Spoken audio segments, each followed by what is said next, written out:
Salut à tous dans cette nouvelle vidéo débrief de l'émission Lego Masters sur M6, émission dédiée au concours de construction de notre brique danoise préférée sans pour autant jamais en citer le nom.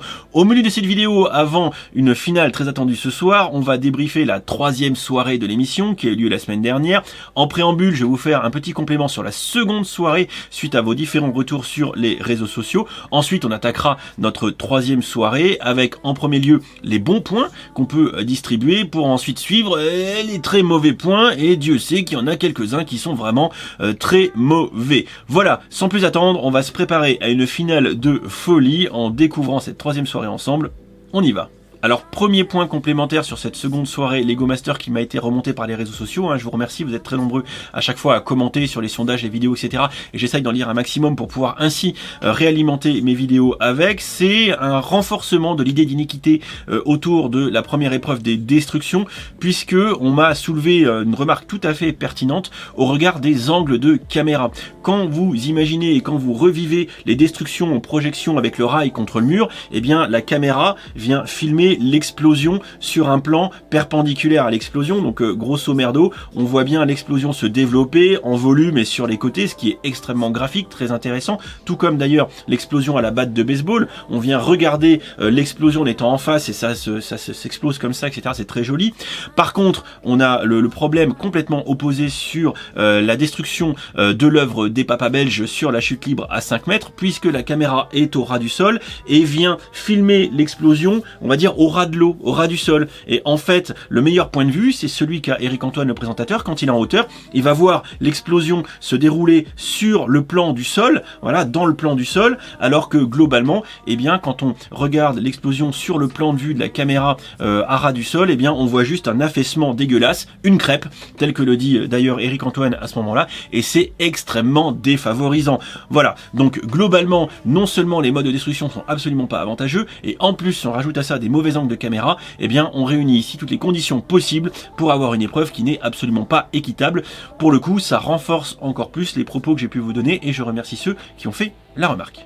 Espérons que ça serve de leçon à la prod pour une hypothétique seconde saison, puisque comme on me l'a indiqué, vraisemblablement en Australie, en seconde saison, ils ont tous fait pareil. Voilà, je dis ça, je dis rien. Ensuite, on va rajouter moins 100 points pour Gryffondor pour la production Endemol concernant l'épreuve des ponts. J'ai pas assez appuyé là-dessus. Alors certes, je vous ai indiqué que les candidats, les jurés avaient des EPI, équipements de protection individuelle, typiquement les lunettes, les surchaussures à scratch avec des coques, donc des chaussures de sécurité, ou encore les casques anti-bruit pour les explosions. Néanmoins, pour l'épreuve des ponts, quand on charge jusqu'à 500 kg, malgré le fait que ça soit Georges qui le fasse, Georges il est en chemise, il a pas de casque et il est sur son escabeau, et quand on le voit sauter en arrière, si jamais ça lui est tombé dessus, Georges il était en PLS.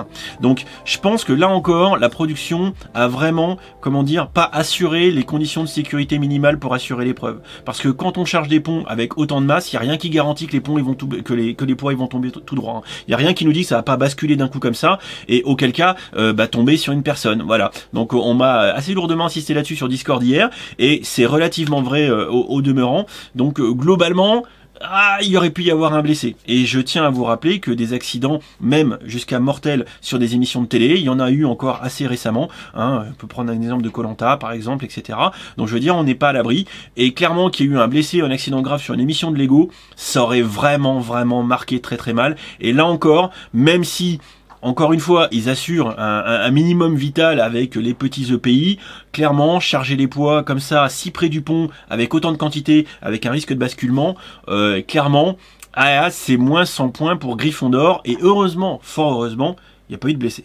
Si maintenant on s'attaque à notre troisième soirée en mettant toujours très peu d'extraits, parce que je me suis tellement fait strike pour la seconde soirée que maintenant je fais en mode simplifié, et puis de toute façon j'ai pas trop le temps vu qu'on va avoir la finale dès ce soir, que vous ayez quand même la troisième soirée avant la finale, ça semble quand même plus sympathique, évidemment. On va commencer par les points très positifs, parce que vous allez encore me dire que je râle, blablabla, donc les points positifs. Alors tout d'abord, on a vu beaucoup de très jolies créations.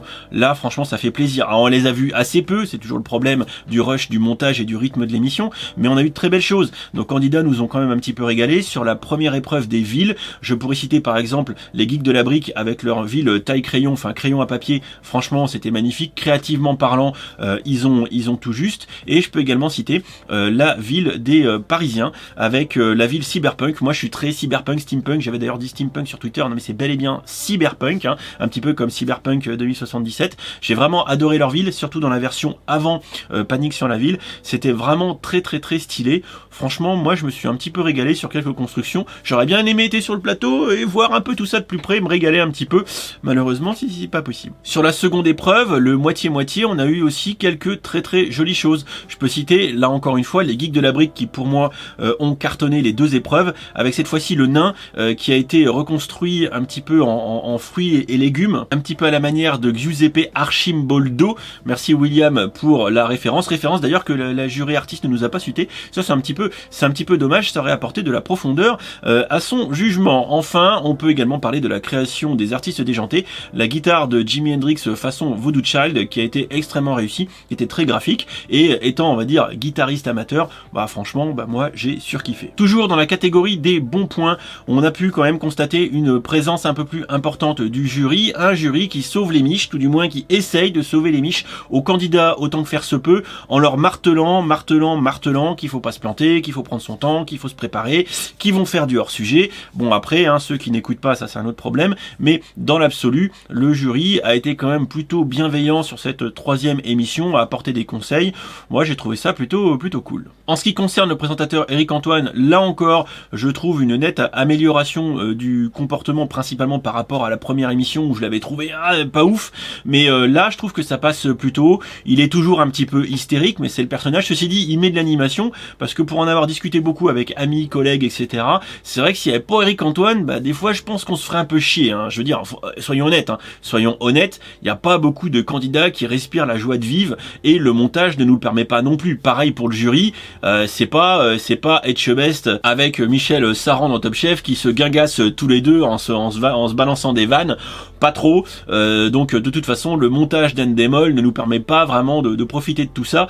Donc c'est vrai que dans l'absolu, heureusement qu'il y a Eric Antoine. Même si je sais au demeurant qu'il est très clivant et que soit les gens aiment, soit les gens détestent. Hein, voilà. Donc moi je suis ni pour ni contre, bien au contraire. Passons désormais à une seconde partie de cette vidéo, là où je vais très largement retirer des points à Gryffondor, en commençant par un premier volet un petit peu général sur l'attitude des candidats de l'émission. Je tiens à vous rappeler à ce titre qu'on est dans une émission familiale, caractère tout public, qui s'adresse entre autres à un public plutôt d'un jeune âge, hein, et à ce titre-là, moi j'aurais aimé que les candidats se souviennent toujours qu'ils vont avoir un public jeune en face, et qu'ils représentent un petit peu notre brique danoise préférée, même si je conçois tout à fait que sur des épreuves de 10 heures, garder son sang-froid en permanence, être toujours poli, cool, rester zen, etc., ça serait très compliqué. J'aurais peut-être moi-même eu la plus grande difficulté du monde à le faire. Donc voilà, hein, attention, hein, je mets toujours les guillemets de rigueur. Néanmoins, on a vu des choses dans ce troisième épisode qu'on n'avait pas vraiment vu dans les deux premiers, où les deux premiers c'était vraiment smooth, il n'y avait pas eu ni de clash, ni de choses un petit peu déplaisantes dans les attitudes, chose qu'on a un petit peu vu dans ce troisième épisode, avec un binôme qui boude, qui fait la tronche après des remarques pertinentes du jury, ça c'est un peu dommage.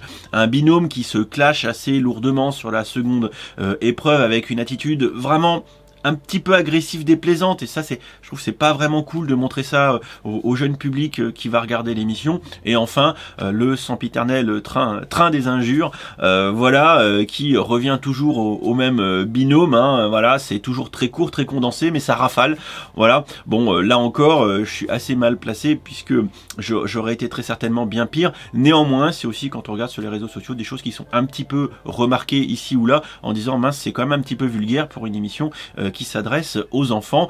Bon, moi je trouve que ça reste toujours très localisé, mais quand ça envoie, ça envoie. Voilà, des remarques un petit peu générales, mais pour en avoir parlé sur la semaine passée avec des amis, des collègues qui ne sont pas du tout du milieu Lego, qui regardent ça vraiment en mode tout public comme la cible, hein, de cette émission, ils m'ont dit ouais, il y a un binôme, ça m'a pas trop plu, ils sont clashés, etc.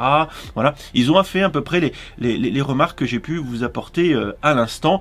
Voilà, mais ça reste néanmoins pas très grave. Passons désormais au second volet de cette seconde partie de la vidéo où on retire des points à Gryffondor avec le ballottage, la dernière chance entre le binôme du père et du fils et celui des artistes déjantés. Là, je tiens à vous rappeler en préambule qu'on est ici dans une émission qui nous est vendue un petit peu comme un concours des meilleurs briqueurs de notre brique préférée, bien évidemment, et qu'à ce titre, eh bien, moi j'aurais attendu un petit peu d'équité, surtout qu'à la clé, il y a une grosse somme d'argent, 20 000 €, et de l'exposition médiatique. Moi, j'aime bien un petit peu l'adage que le meilleur gagne. Et quand on regarde comment s'est passé ce ballottage, on ne peut que se poser des questions et faire remonter les craintes que j'avais évoquées avant l'émission, à savoir que c'est beaucoup trop scripté.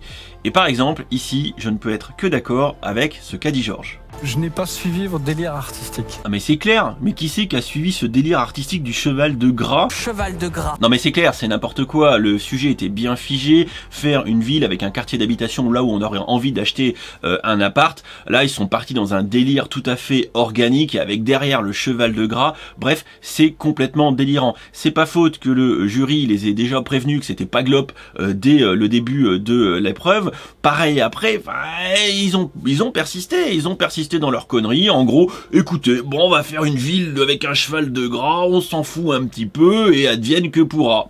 Ok. Est-ce que vous avez déjà vu un cheval de gras vous? Bon bah c'est hors sujet ou pas? Et dans l'absolu, en fait, par rapport au hors-sujet, je ne peux être que d'accord avec Marguerite. Bah non, mais en même temps, on va laisser attendre, hein. Ouais, On fallait fait un du petit peu hors-sujet. Et même pire que ça, avec la petite voix qui, lors de l'épreuve d'après, dit tranquillement « Lors de l'épreuve précédente, Renaud et Marguerite étaient hors-sujet. » Hors sujet lors de l'épreuve précédente. Non mais vous vous rendez compte, le scandale? Là, concrètement, on a la prod qui avoue qu'un binôme a fait du hors-sujet sur une épreuve éliminatoire et que ça passe.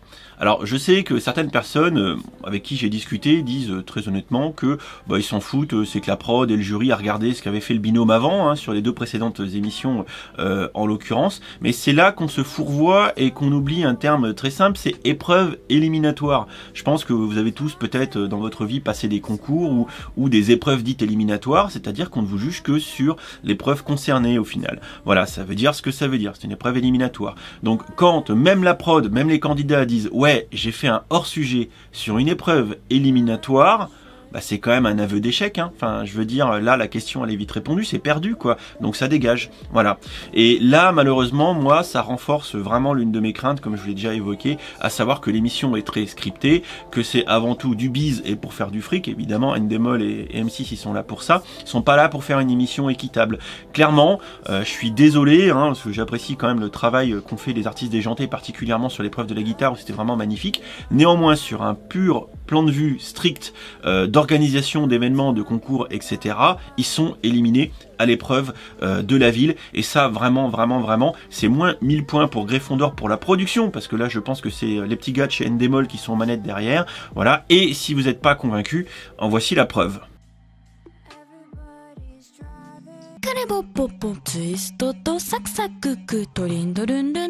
Et merci Bill, il est un bon gars ce Bill, il explique bien, puis il a toujours de bonnes idées Bill. Voilà, en bref, c'est petit aparté humoristique pour dédramatiser le truc, parce que de toute façon il n'y a pas mort d'homme, et je suis assez convaincu que tout le monde s'en fout, à part quelques affoles comme nous qui regardent un peu dans le détail de l'émission.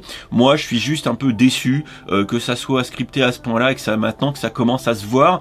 J'espère vraiment que la finale ne sera pas de cet acabit, parce que sinon franchement vous pouvez vous attendre à une vidéo débrief avec un petit peu de sel, parce que franchement vous me connaissez, je suis là pour être franc, pour dire ce que je pense, et en aucun cas, contrairement à ce que certaines personnes pourraient dire, en faire de l'acharnement, moi je m'en fous complètement. Je traite l'émission, je traite ce qui se passe un petit peu autour, toujours en donnant mon avis de la manière la plus objective possible, si possible, et Dieu sait que c'est pas toujours évident. Je pourrais également ajouter que j'ai beaucoup aimé la participation du père et du fils. Le papa, Jean-Philippe, si je me trompe pas, a l'air juste adorable, super gentil, bonne patte et tout. Et il a donné un petit côté feel good, je pense, avec Yann, qui était vraiment très intéressant. Et je trouve dommage qu'on privilégie le côté, on va dire, plus funky, plus déjanté des artistes, au côté familial du père et du fils, qui pour moi porte largement plus, entre guillemets, les valeurs de la marque Lego, qui est un produit familial transgénérationnel. Et à ce titre-là, je comprends vraiment pas trop, je vous avoue, le choix de la production, mais ça reste mes convictions et mon propre choix. Vous avez tout à fait le droit de pas être d'accord. Comme d'habitude, je vous avais mis quelques sondages qu'on va survoler pour pas que la vidéo soit trop longue. Concernant le côté scripté, bon bah visiblement avec quasiment 740 personnes à voter, vous êtes relativement d'accord avec moi avec le fait que vous pensez que c'est scripté à quasi 75%. Pour ce qui est de la première épreuve des villes, vous semblez également plutôt d'accord avec le fait qu'il aurait fallu plutôt sortir les artistes plutôt que le père et le fils. Enfin, un point dont j'ai assez peu parlé, concernant la seconde épreuve du moitié-moitié, où on aurait pu se poser la question entre le binôme du technicien et du créatif et des Parisiens, parce que là c'est vrai, ça aurait été presque philosophique, à savoir d'opposer une création très jolie mais qui n'est pas terminée versus une création qui l'est beaucoup moins mais qui est terminée, là encore en se positionnant toujours strictement dans un cadre de règles d'une épreuve éliminatoire. Là c'est vrai que c'était assez délicat à juger, mais dans l'absolu il est vrai que la performance des Parisiens étant tellement un cran en dessous, et également vu qu'ils se sont frités, que c'était plutôt pas très cool à l'écran, moi je comprends la position du jury là-dessus, et globalement je la partage aussi, mais c'est vrai que c'est un point qui aurait pu également proposer un débat intéressant sur ce sujet. Voilà. Pour terminer, depuis hier, vous avez toujours un sondage un petit peu sur la win, en mode pronostic Nostrabricus, de qui peut gagner l'émission. Très largement en tête, les geeks de la brique.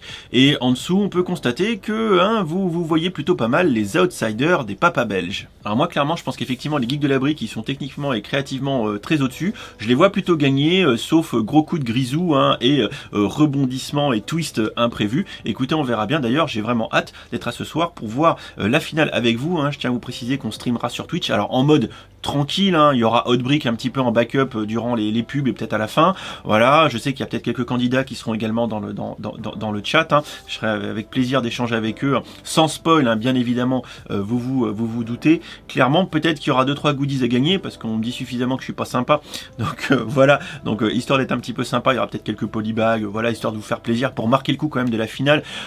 Encore une fois, je pense que si on traite tous ces émissions, moi si je la suis, si je vous fais des débriefs, c'est que c'est forcément intéressant, parce qu'on est passionné de Lego, parce que c'est une émission autour de notre passion, donc bien évidemment on la suit. Je trouve ça tout à fait normal qu'on y prête un intérêt, et je trouve au demeurant que c'est toujours très sympa, que cette troisième émission a été plutôt cool, avec de très belles créations, telles qu'on a pu l'évoquer tout à l'heure, avec des points négatifs, mais bon, après tout, faut pas oublier que d'une part, ça ne nous est pas adressé 1, 2, 3, 4, c'est pour le grand public et c'est pas pour nous, et d'autre part que c'est Endemol et que c'est une télé-réalité, et que donc à ce titre la production fait qu'est-ce qu'elle veut, je vais vraiment pas finir, qu'est-ce qu'elle veut, et que de toute façon on n'a rien à foutre de ce qu'on peut penser nous, et dans l'absolu c'est pas très grave. Voilà, donc j'ai beau râler comme un poney, vous le savez, je râle parce que ça m'intéresse, et puis c'est tout, y a rien de grave, on va tous survivre à tout ça, et dans quelques semaines tout le monde aura oublié cette émission.